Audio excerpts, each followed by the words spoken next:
हरे कृष्णा राधे राधे। आज आप सुनेंगे कार्तिक मास महात्म्य का 7वां अध्याय।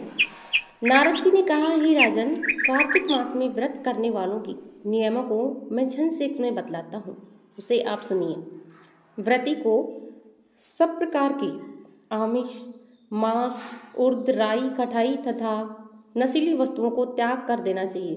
व्रती को दूसरे का अन्न ग्रहण नहीं करना चाहिए, किसी से द्वेष नहीं करना चाहिए और तीर्थ के अतिरिक्त अन्य कोई यात्रा नहीं करनी चाहिए। देवता, वेद, ब्राह्मण, गाय, व्रती नारी, राजा तथा गुरुजनों की निंदा भी नहीं करनी चाहिए। व्रती को दाल, तिल, पकवान व दान किया हुआ भोजन ग्रहण नहीं करना चाहिए।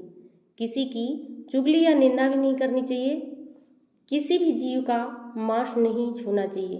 पान, कत्था, चूना, नींबू, मसूर, बासी तथा झूठे अन्न का भी प्रयोग नहीं करना चाहिए। गाय, बकरी तथा भैंस के अतिरिक्त अन्य किसी पशु का दूध नहीं पीना चाहिए।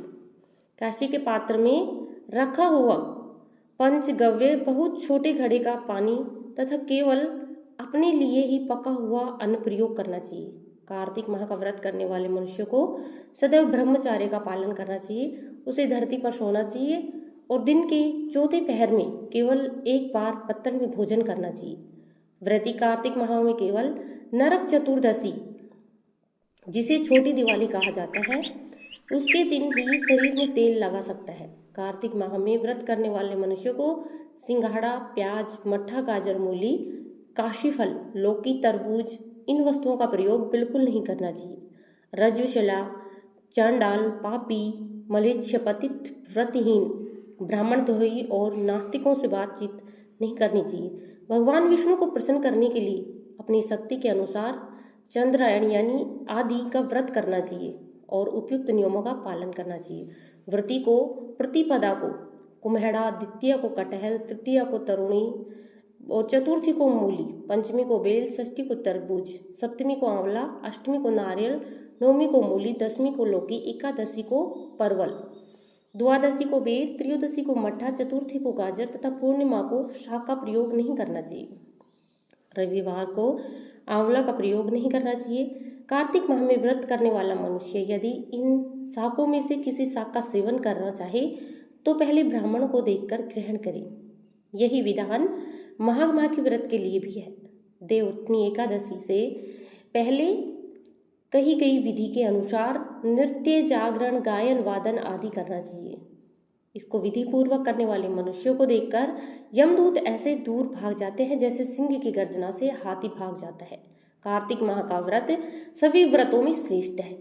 इससे अतिरिक्त जितने भी व्रत, यज्ञ वह 1000 की संख्या में किए जाने वाले पर भी इसकी तुलना नहीं कर सकते, क्योंकि यज्ञ करने वाले मनुष्य को सीधा वैकुंठ की प्राप्ति होती है। जिस प्रकार राजा की रक्षा करने अंग रक्षक करते हैं, उसी प्रकार कार्तिक माह का व्रत करने वालों की रक्षा भगवान विष्णु की आज्ञा से इंद्र आदि देवता करते हैं। व्रती मनुष्य जहाँ कहीं भी रहता है वहीं उसकी पूजा होती है, उसका यश फैलता है। उसके निवास स्थान पर भूत, पिशाच आदि कोई नहीं रह पाता। विधि पूर्वक कार्तिक माह का व्रत करने वाले मनुष्य को पुण्य का वर्णन करने से ब्रह्मा जी भी असमर्थ है। यह व्रत सभी पापों को नष्ट करने वाला है, पुत्र, पुत्रादि का प्रदान करने वाला और धन धान्य की वृद्धि करने वाला है। इस प्रकार से इस व्रत को अच्छे तरीके से नियम से करना चाहिए और भगवान श्री हरि विष्णु का गुणगान करना चाहिए और कार्तिक मास में हरि भजन कीर्तन करने चाहिए और तुलसी माता का भी इसमें पूरे नियम के साथ पूजन करना चाहिए, कथा सुननी चाहिए और तुलसी माता के भी भजन कीर्तन करने चाहिए। भगवान हरि विष्णु और तुलसी माता इन दोनों का नियम से पूजन करने वाले और मन से भाव रखने वाले अंत में मोक्ष को प्राप्त होते हैं। बोलिए विष्णु भगवान की जय, तुलसी मैया की जय।